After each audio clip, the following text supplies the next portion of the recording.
ಈ ಕಾಳಜಿಗಳ ಸಾಕ್ಷಿಯಾಗಿಯೇ ಜಿ.ಬಿ. ಜೋಶಿ ಗಾಂಧಿ ಕಾಲದಲ್ಲಿ ಹುಟ್ಟ ಪಂಚೆಯನ್ನು ಇನ್ನೂ ಒಗೆದಿಲ್ಲ ಎನ್ನುವುದು ಕೂಗಿಕೆಗಳ ಮಾತು. ಇಂತಹ ಒಂದು ನಾಟಕವನ್ನು ಕಾರಂತರು ದಾಸರ ಪದಗಳೊಡನೆ ಕಲ್ಪಿಸಿಕೊಂಡು ಜೀವಧಾರೆ ಎರೆದು ಯಶಸ್ವಿ ಪ್ರಯೋಗವೆನಿಸಿ ಇದನ್ನು ನಿರ್ದೇಶಿಸಿದ್ದೇ ಪುರಂದರದಾಸರು. ಕಾರಂತರದು ಸಹ ನಿರ್ದೇಶನ ಮಾತ್ರ ಎಂಬ ಜೋಕ್ ಕೇಳಿಬಂದರೂ ಕಾರಂತರ ವೈಭವೀಕರಿಸುವ ಸಾಮರ್ಥ್ಯ, ಅಂದರೆ ಜೀವ ತುಂಬುವ ಚೈತನ್ಯ ಶಕ್ತಿಯನ್ನು ಅಡಗಾಣಿಸದಂತಾಗುವುದಿಲ್ಲ. ಈ ನಾಟಕಕ್ಕೆ ಸಿಕ್ಕ ಜನಪ್ರಿಯತೆ ಯಾವ ನಾಟಕಕ್ಕೂ ಇದುವರೆಗೂ ಸಿಕ್ಕಿಲ್ಲ. ಈ ಜನಪ್ರಿಯತೆ ನಾಟಕವನ್ನು ನಿರ್ದೇಶಿಸಿದ ಬಿ.ವಿ. ಕಾರಂತರು ನೀಡಿದ ರಂಗ ಸಂಗೀತದಿಂದ ಎಂಬ ಪ್ರತೀತಿ ಇದೆ. ಒಟ್ಟಾರೆ ನನ್ನ ಅನಿಸಿಕೆ ಎಂದರೆ ಸತ್ತವರ ನೆರಳು ಕನ್ನಡದ ಸಂದರ್ಭದಲ್ಲಿ ಅತ್ಯಂತ ಜನಪ್ರಿಯ ಯಶಸ್ವಿ ನಾಟಕ ಪ್ರಯೋಗ.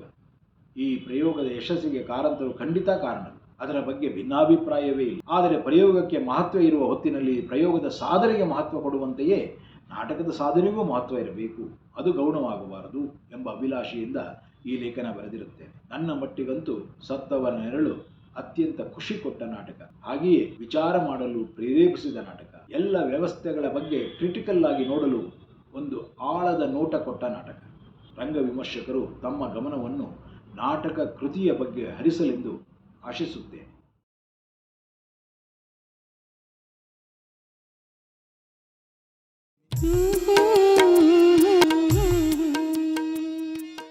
ಕರ್ನಾಟಕ ಯೂನಿವರ್ಸಿಟಿಯ ದುಷ್ಯಂತ ನಾಡಗೌಡರು ಸತ್ತವರ ನೆರಳು ನಾಟಕವನ್ನು ಇತ್ತೀಚೆಗೆ ಅದರ ಪ್ರದರ್ಶನವನ್ನು ನೋಡಿದ ಮೇಲೆ ಮತ್ತು ಅದನ್ನು ಇನ್ನೊಮ್ಮೆ ಓದಿ 600ರ ಪ್ರದರ್ಶನಕ್ಕೆ ನಮಗೆ ಒಂದು ಲೇಖನವನ್ನು ಬರೆದುಕೊಟ್ಟಿದ್ದಾರೆ.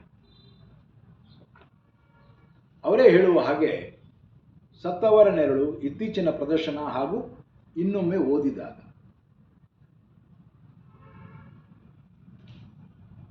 ಕನ್ನಡ ರಂಗಭೂಮಿಯ ಮೇಲೆ ಕಳೆದ 30 ವರ್ಷಗಳಲ್ಲಿ ಅತ್ಯಂತ ಯಶಸ್ವಿ ಪ್ರದರ್ಶನ ಕಂಡ ನಾಟಕಗಳಲ್ಲಿ ಸತ್ತವರ ನೆರಳು ಪ್ರಮುಖವಾದದ್ದು. ನಾಟಕವನ್ನು ಒಂದು ಸ್ವತಂತ್ರ ಕಲೆ ಎಂದು ಮಾತನಾಡುವುದಾದರೆ ಜಡಭರತರು ಹೇಳುವಂತೆ ಬರೆದ ನಾಟಕಕ್ಕೂ ಆಡಿದ ನಾಟಕಕ್ಕೂ ವ್ಯತ್ಯಾಸವಿರತಕ್ಕದ್ದೇ. ಅವರೇ ಹೇಳುವಂತೆ ಇಲ್ಲಿ ಸಾಕಷ್ಟು ಕೂಡ ಇಲ್ಲಿ ಕೊಡು ತಕ್ಕೊಳ್ಳುವಿಕೆ ಇರುತ್ತದೆ. ರಂಗ ಪ್ರದರ್ಶನ ಲಕ್ಷ್ಯದಲ್ಲಿಟ್ಟುಕೊಂಡೇ ಕೀರ್ತಿನಾಥ ಕುರ್ತಕೋಟಿಯವರು ಸೃಷ್ಟಿಸಿಕೊಟ್ಟ ಗುಂಪುಗಳು ನಾಟಕದಲ್ಲಿ ಅನೇಕ ರೀತಿಯ ಅವಶ್ಯಕ ಜವಾಬ್ದಾರಿಗಳನ್ನು ಸಮರ್ಥವಾಗಿ ಪೂರೈಸುತ್ತದೆ. ಎಲ್ಲದಕ್ಕೂ ಹೆಚ್ಚಾಗಿ ಜಡಭರತರ ಮೊದಲ ಅವತಾರದ ದೀರ್ಘವಾದ ನಾಟಕ ಕೀರ್ತಿಯವರ ಕೈಯಲ್ಲಿ ಹಳತಾಗುತ್ತದೆ. ವಿ.ವಿ. ಕಾರಂತರು ದಾಸರ ಪದಗಳನ್ನು ಅಳವಡಿಸಿಕೊಂಡು ಕಲಾತ್ಮಕವಾಗಿ ಕೆಲವೊಮ್ಮೆ ಮನೋಜ್ಞವಾಗಿ ಒಟ್ಟು ನಾಟಕದ ಪ್ರದರ್ಶನ ಮೌಲ್ಯವನ್ನು ಹೆಚ್ಚಿಸಿದ್ದು ಕೂಡ ಎಲ್ಲರ ಲಕ್ಷ್ಯಕ್ಕೆ ಬಂದಿದೆ, ಮನ್ನಣೆ ಪಡೆದಿದೆ. ಇದರೊಂದಿಗೆ ಬನ್ನಂಜೆಯವರ ಪಾಂಡಿತ್ಯಪೂರ್ಣ ಸಂಸ್ಕೃತದಲ್ಲಿರುವ ವಾಕ್ಯಾರ್ಥಕ್ಕೆ ಕೂಡ ಯಶಸ್ವಿ ರಂಗ ಪ್ರದರ್ಶನದಲ್ಲಿ ತನ್ನದೇ ಆದ ಪಾಲಿದೆ. ಪಾಮರರಾದ ನಮ್ಮಂಥವರಿಗೆ ವಾಕ್ಯಾರ್ಥ ಅಂದರೆ ಏನು ತಿಳಿಸಿ ಹೇಳುವುದಲ್ಲದೆ ಅದರಲ್ಲಿ ಅಡಗಿರುವ ಪ್ರಮುಖ ಬುದ್ಧಿಶಕ್ತಿಯ ವಾದಗಳು ಆಕರ್ಷಕ ಆಹ್ವಾನಗಳಾಗಿ ಸ್ವಲ್ಪ ಹೊತ್ತಾದರೂ ನಮ್ಮನ್ನು ತಡವುತ್ತದೆ. ಇಷ್ಟೆಲ್ಲವೂ ಕರೆ ಇದ್ದಾಗಲೂ ಜಡಭರತರ ನಾಟಕ, ಬರವಣಿಗೆಯಲ್ಲಿರುವ ನಾಟಕ ನಮ್ಮನ್ನು ಇದಕ್ಕಿಂತಲೂ ಹೆಚ್ಚು ಅಲುಗಾಡಿಸುತ್ತದೆ.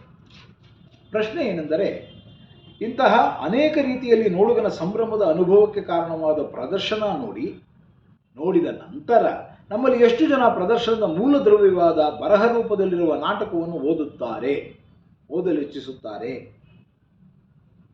ಅಳಪುಡಿ ಶೀನಾ ಮತ್ತು ದಿವಾನ್ ಕೃಷ್ಣಾಚಾರ್ಯ ಈ ಇಬ್ಬರ ಸಂಬಂಧದ ಬಗ್ಗೆ ನಾವು ಆಸಕ್ತಿ ತೋರುವಂತೆ ರಂಗಪ್ರಯೋಗ ಮಾಡುತ್ತದೆಯೇ? ಈ ಇಬ್ಬರು ಪರಸ್ಪರ ಪೂರಕವಾಗಿ ವಿರೋಧಿ ಗುಣ ನಡತೆಗಳಾಗಿ ಅತ್ಯಂತ ಅಭ್ಯಾಸಾರ್ಹ ಜೋಡಿಯಾಗುತ್ತಾರೆ. ಕೃಷ್ಣಾಚಾರ್ಯರನ್ನು ಬರೀ ಬೈಯುವುದಲ್ಲಿ ಅಳಪುಡಿ ಶೀನಾ ಇನ್ನೇನು ಕೈಯಿಂದ ಮಾನ ಮುಚ್ಚಿಕೊಂಡು ಓಡಿ ಹೋಗಬೇನ್ನುವಷ್ಟರ ಮಟ್ಟಿಗೆ ಕೃಷ್ಣಾಚಾರ್ಯರನ್ನು ಭೇದಿಸುತ್ತಾನೆ, ಬತ್ತಲೆಗೊಳಿಸುತ್ತಾನೆ. ಆದರೂ ಕೃಷ್ಣಾಚಾರ್ಯರಿಗೆ ಅವನು ತ್ಯಾಜ್ಯನಲ್ಲ. ಅವನು ಹೊಡೆದೊಡಿಸೋದಿಲ್ಲ, ಅವನು ಮಾತನಾಡುವುದನ್ನು ತಡೆಯುವುದೂ ಇಲ್ಲ, ಧಿಕ್ಕರಿಸುವುದೂ ಇಲ್ಲ.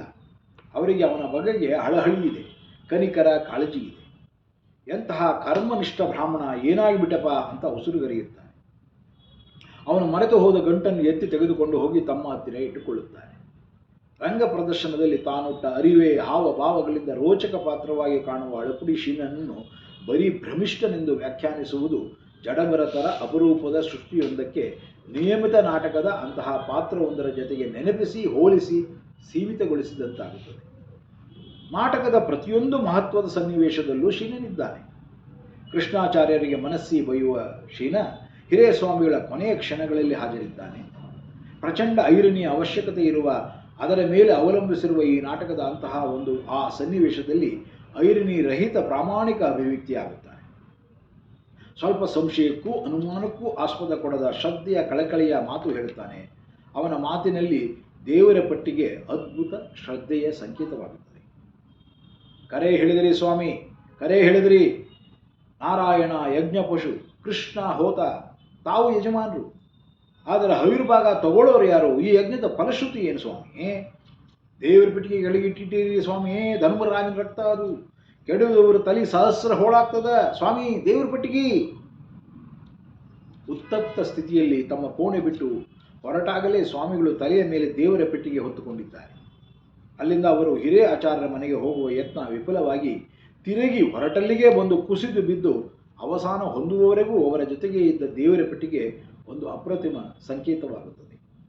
ಧರ್ಮ ಬಂಧನವಾಗಬಾರದು, ಜ್ಞಾನ ಕಲ್ಲು ಮಣ್ಣು ಇಟ್ಟಿಗೆ ಕಟ್ಟಡವಾಗಬಾರದು ಎಂದು ಹೇಳುವ ಅಳುಪುಡಿ ಶೀನ ನಮ್ಮ ಧಾರ್ಮಿಕ ಶ್ರದ್ಧೆಯಲ್ಲಿ ಪೂಜೆ, ದೇವರ ಪೆಟ್ಟಿಗೆಗೆ ಏನು ಅರ್ಥ ಎಂದು ಅತಿಶಯೋಕ್ತಿ ಅಥವಾ ಕೊಂಕು ಇಲ್ಲದೆ ಹೇಳುತ್ತಾನೆ. ಶೀನ ಭ್ರಮಿಷ್ಠನಾಗುವುದರ ಹಿನ್ನೆಲೆಯನ್ನು ಅಡವಿ ಕೃಷ್ಣಾಚಾರ್ಯರಿಗೆ ಹೇಳುವಾಗ ಜಡಭರತರು ಆಶ್ಚರ್ಯವೆನಿಸುವಷ್ಟರ ಮಟ್ಟಿಗೆ ಒಂದು ಫ್ಯಾಕ್ಟ್ ಆಫ್ ಲೈಫನ್ನು ಮಾತ್ರ ಎನ್ನುವಂತೆ ಹೇಳಿದ್ದಾರೆ, ತೋರಿಸಿದ್ದಾರೆ. ಶೀನನಿಗೆ ಅಂತಹ ಆಘಾತಕಾರಿ ಅನುಭವ ಬಂದದ್ದೂ ಹೌದು. ಅದಾದ ನಂತರ ಅವನು ಮನೆ ಬಿಟ್ಟು ದಂಡಕಾಷ್ಟ ಬೆನ್ನು ಹತ್ತಿ ಮೈ ಉರಿಯು ಹತ್ತಿದೆ ಎಂದು ಭ್ರಮಿಷ್ಠನಂತೆ ಓಡಾಡುತ್ತಿರುವುದೂ ಹೌದು. ಆದರೆ ಶೀನ ಮೊದಲಿನಿಂದಲೂ ಬುದ್ಧಿವಂತ, ಚುರುಕು. ಇದು ಸರಿ, ಇದು ಅಲ್ಲ ಅನ್ನುವ ಪ್ರೌಢ ನಿರ್ಣಯಾತ್ಮಕ ಧೋರಣೆಯನ್ನು ಪ್ರತಿಪಾದಿಸುತ್ತಲೇ ಬಂದವ. ವಾಕ್ಯಾರ್ಥದಲ್ಲಿ ಗೆದ್ದು ಅಹಂ ತೃಪ್ತಿಗೊಳಿಸಿಕೊಳ್ಳುತ್ತಿದ್ದ ಕಾಲವೂ ಒಂದಿತ್ತು. ಆದರೆ ಶೀನನಿಗಿದ್ದು ಅದರ ನಿಷ್ಪ್ರಯೋಜಕತೆ ಗೊತ್ತಾಗಿದೆ.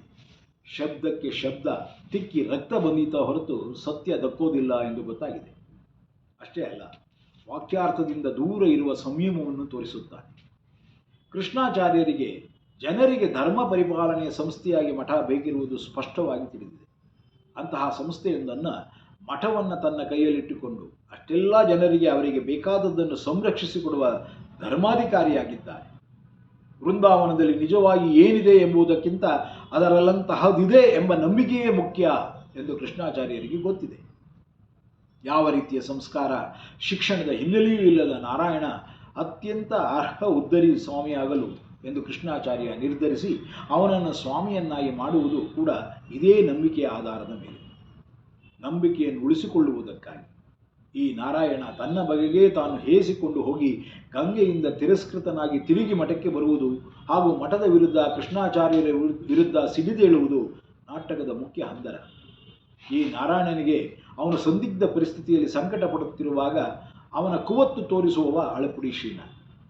ಇಲ್ಲ, ನಿನಗೆ ಯೋಗ್ಯತಾ ಇಲ್ಲ, ನಿನ್ನೆ ಜೀವ ಯೋಗ್ಯತಾನೆ ಸಣ್ಣದು. ಇದು ನಾರಾಯಣನ ವ್ಯಕ್ತಿತ್ವದ ಸರಿಯಾದ ಡಯಾಗ್ನಿಸಿಸ್. ಇದನ್ನೇ ನಾರಾಯಣ ಕೃಷ್ಣಾಚಾರ್ಯರ ಜೊತೆಗೆ ವಾದ ಮಾಡುವಾಗ ಎಷ್ಟು ಚಂದ ಹೇಳ್ತಾನೆ. ಜೋ ಜೋ ಜೋ ಜೋ ಜೋ ಜೋ ಜೋ ಜೋ ಶ್ರೀ ಕೃಷ್ಣ ಪರಮಾನಂದ, ಜೋ ಜೋ ಶ್ರೀ ಕೃಷ್ಣ ಪರಮಾನಂದ, ನಂದ ಗೋಪಿಯ ಕಂದ ಬಾಲ ಮುಕುಂದ, ನಂದ ಗೋಪಿಯ ಕಂದ ಬಾಲ ಮುಕುಂದ, ಜೋ ಜೋ ಪಾಲಗಡಲೊಳ್ಳು ಪವಡಿಸಿದವನೇ ಶ್ರೀಲತಾಂಗಿಯರ ಚಿತ್ತದೊಲ್ಲಭನೇ, ಪಾಲಗಡಲೊಳು ಪವಡಿಸಿದವನೇ ಶ್ರೀಲತಾಂಗಿಯರ ಚಿತ್ತದೊಲ್ಲಭನೇ, ಬಾಲ ನಿನ್ನನು ತೂಗುವೆ ಜೋ ಜೋ, ಬಾಲ ನಿನ್ನನು ತೂಗುವೆ,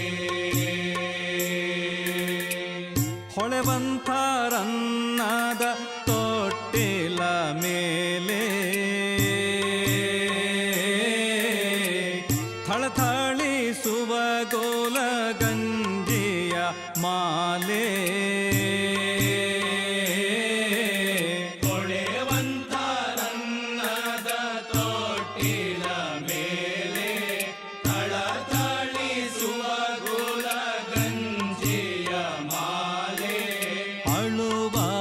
ಬಾಲನ ತೂಗುವೆ ಜೋ ಜೋ ಅಳುವ ಬಾಲನ ತೂಗುವೆ ಯಾರ ಕಂದ ನೀನ್ಯಾರ ನಿಧಿಯೋ